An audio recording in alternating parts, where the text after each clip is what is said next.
Welcome back to my channel. Today I want to do another book review. What else do I basically hardly even do? But I actually want to talk about the new Stephen King book, Billy Summers. This just came out pretty recently and I finally got through it. It's not crazy long, but it's definitely a bit of a longer read. However, I think that it's pretty worth it because it's building a lot of story. So let's talk about this a little bit. There will be spoilers, but before I get into spoilers, I am going to first do a spoiler-free summary and just a couple of my thoughts. Then I'm gonna move into the spoilers. So I will leave like a timestamp below just so that you know when I'm done with spoilers, but I will also try to announce it because, like I said, this is a really new book and I don't want to ruin it for anybody. But let's just get into a brief kind of spoiler-free summary, and I'm gonna give a few of my thoughts. Then I want to talk about it a little bit more in depth. So Billy Summers is the story about the character Billy Summers, the titular character. I feel uncomfortable saying that word. So this story is about Billy Summers, who is a hitman, but he is also a veteran of the Iraq War. And so it kind of follows what he considers to be his last job, this last one big job before he gets out of the business, and he does want to get out of the business. And he has his own sort of code of ethics and moral code regarding the jobs he takes. So he really only takes jobs if the person is a bad person, if he thinks they've done something sufficiently bad enough that he basically doesn't feel bad killing them. So this job, again, he accepts it because the guy seems like he is bad enough, and it's supposed to be his last job because it's a really big job. There's a lot of money involved, and he's like, okay, this is enough that I will have this finally be the end to my somewhat chosen, somewhat fallen into career. So he takes the job, and part of what makes the job so lucrative is that he has to stay in this town for a while and like build this identity and kind of become part of the community there. And so he moves in under a pseudonym or under a false identity named David Lockridge. And David Lockridge is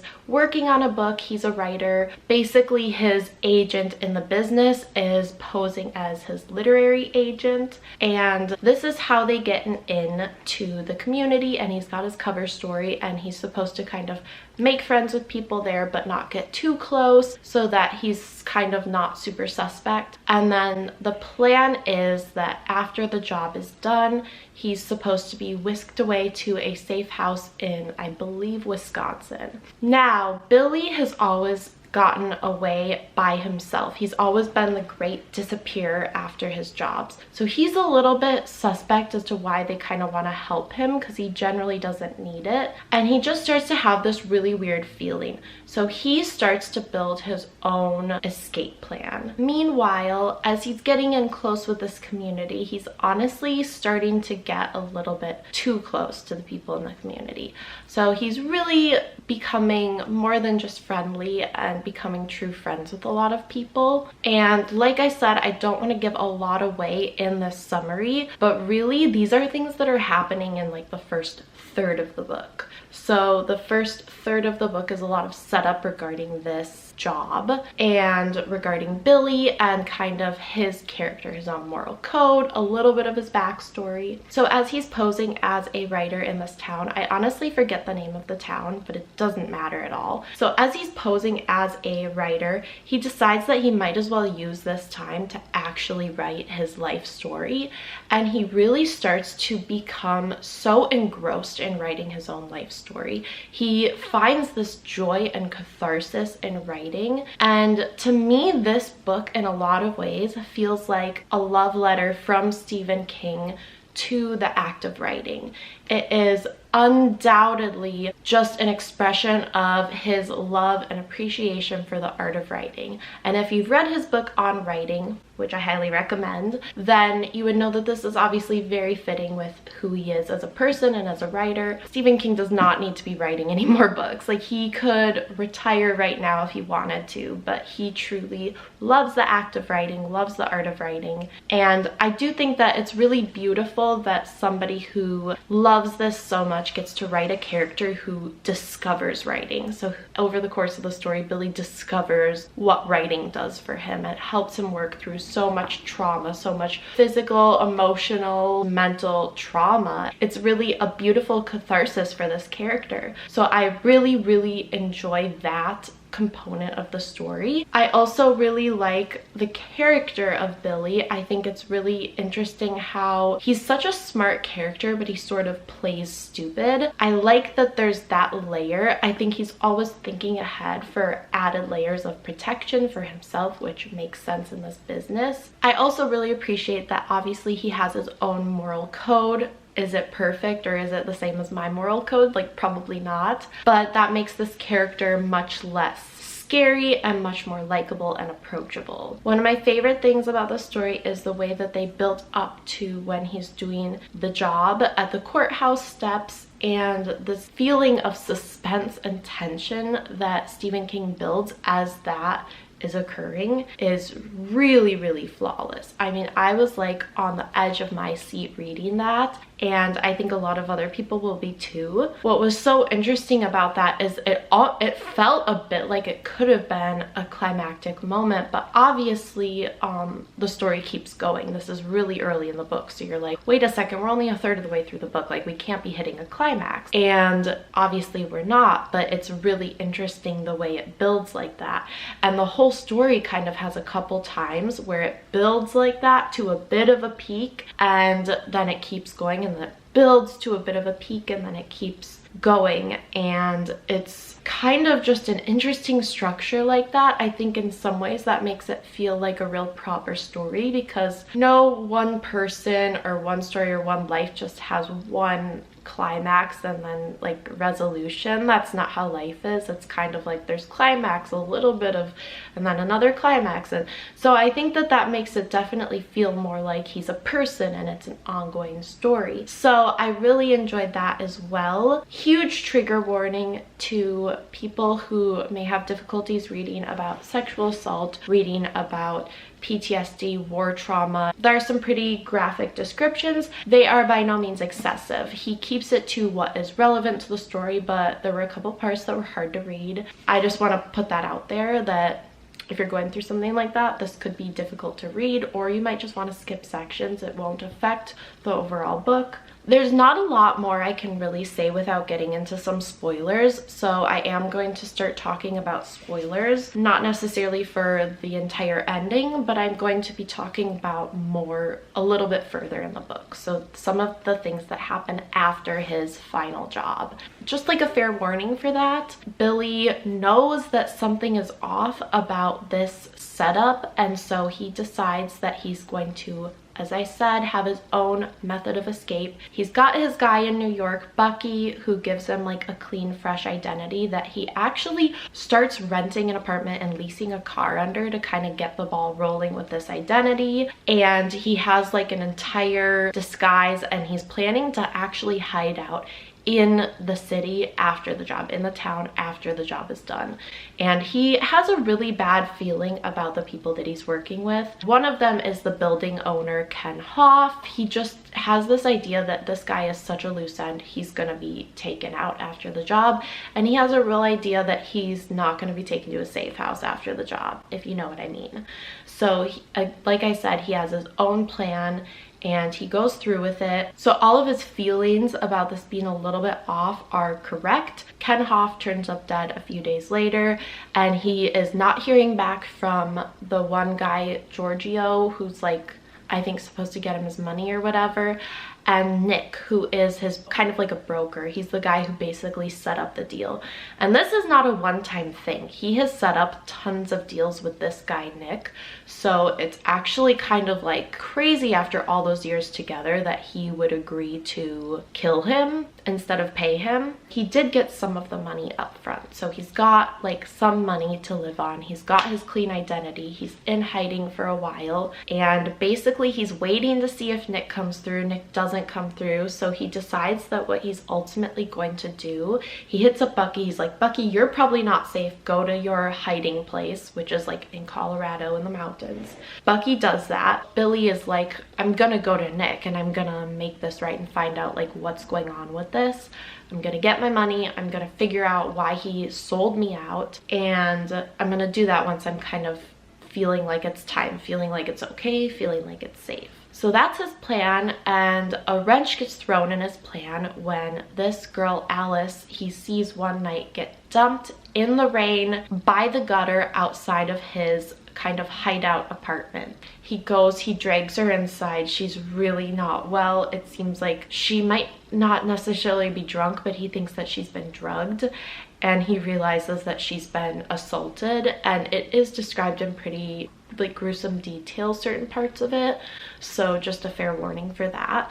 But he realizes that she has been assaulted. He gets her in, he like cleans her up, and ultimately she stays with him and they kind of become like friends. And he saved her life. Like obviously his picture is all over the news from when he was David Lockridge. Like people know that David Lockridge was the guy who did it because it wasn't that hard to piece together. Like he was in that building. It wasn't hard to piece together, but she realizes who he is. He tells her the truth about everything, and she stays with him, and they stay together for a long time, and she helps with a lot of his business after this. And it's a really, really beautiful little story about how he kind of saves her, and I think to him that feels like some sort of redemption, because as he's writing his life story, he talks about how when he was 11, his sister was killed by his mom's drunk boyfriend in front of him, and he couldn't save her. And so I think by saving Alice, he really, in his own eyes, redeems himself when he couldn't save his sister. So it's kind of beautiful in that way, and he saves her, and they form a beautiful, beautiful, loving friendship and bond. And I mean, Alice, I think, is a little bit in love with him, maybe a little bit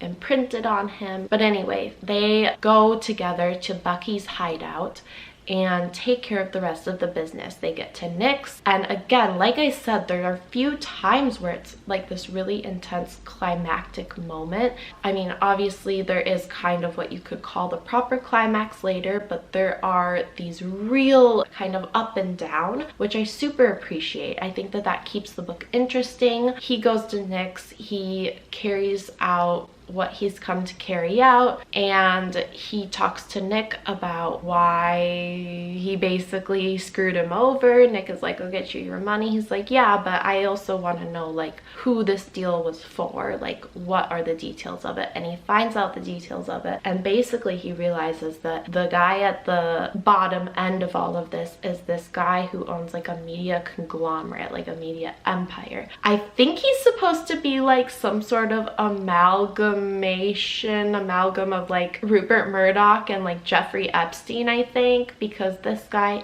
he likes women who are too young, girls who are too young, and he's a really bad guy. He actually like hired a hit out on his son, and the hitman who killed his son is who Billy put a hit out on. And so Billy was kind of the loose end, and he was meant to be killed, and those were all the loose ends for this really bad guy. I forget his name, but so basically he devises this plan to try and get this guy, and I don't think I'll talk about what happens because obviously that's giving away the ending of the book. Basically a lot of the people that have been working for and with this guy are really sick of him too. They also think he's disgusting, so there's a little bit of turncloaking happening, which is kind of like not the best thing to rely on, but Billy doesn't have much else to rely on. And as I said, Alice helps him with this revenge, and I just don't want to give away the ending, even though I gave a spoiler warning. I'm just going to talk about kind of some of the characters now and what I really enjoyed about this book. Before I get into my full review, I want to preface this by saying this is my favorite book I've ever read by Stephen King, which I know sounds like quite the statement to make because he's written some really good books, but I think this is my favorite, and I can't place one exact reason why, but I think it being about this one main character, and there's not really supernatural stuff in it. The horrors in this book are Billy's life, Billy's PTSD, a lot of what he's had to live through. And it is a novel that talks about the beauty of writing and the catharsis of writing. And I think it also has some pretty strong like anti-war messaging, and it's got a lot of strong messaging regarding like toxic masculinity and how that can affect people. And I think that whether or not that messaging was intentional, it really builds to an interesting story that feels like a real person. It's emotional, but it's packed with action, and it's really interesting, and you're rooting for him to get this revenge, and it's really builds. It has some beautiful moments where you are just absolutely holding your breath on the edge of your seat with suspense, and you're constantly rooting for this character. He's someone that you want to root for without being over the top perfect, over the top like, oh, he's never done anything wrong, because like he kind of even refers to himself as a bad guy. He's like, I'm not a great guy. And I love that about this character. He sees his own flaws, and he is flawed, but he's also somebody that you want to go on this journey with him. Okay, sorry if I'm at a different angle than I was literally a minute ago. I just had to like put battery, not important. I think that Alice was towing the line of maybe needing a tiny bit more depth, but I think overall it works with the story. I mean, Billy is the main character, and she is kind of there for like his personal growth, but everything else I honestly pretty much enjoyed. There's a lot of build-up and backstory, which can seem excessive until you realize just the scope of what the story is. You know, it's like, I think it's like 500 pages long, so it really is truly a pretty extensive story regarding this character. But at its heart, it is, as I said, a love story to writing, 100%. It is a beautiful love story and a testament to the author's love of writing. It's hard for me to describe exactly like why I found this just to be such a great book, but like I said, it has this theme running through it with Billy discovering his love for writing. It's got really kind of a bittersweet ending, which I appreciate. It really got me. It got me emotionally connected to the characters. It got me emotionally involved and connected to the story, and it was really just beautifully detailed without being too much, and it really brings you into the world. I was in this world with Billy, with Alice, with even back when he was on the street pretending to be David Lockridge.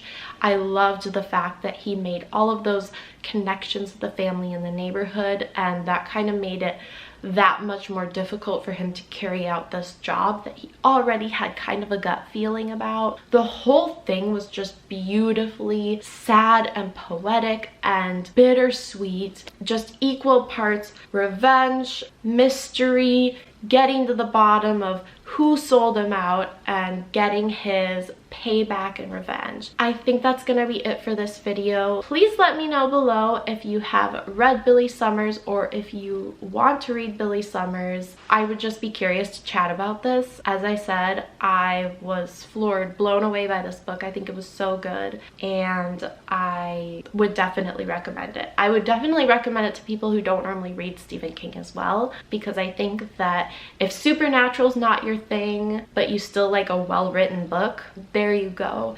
It was just well written, beautiful character growth development. Billy gets his own personal redemption. But anyway, let me know your thoughts below. That's gonna be it for this video. I will see you later.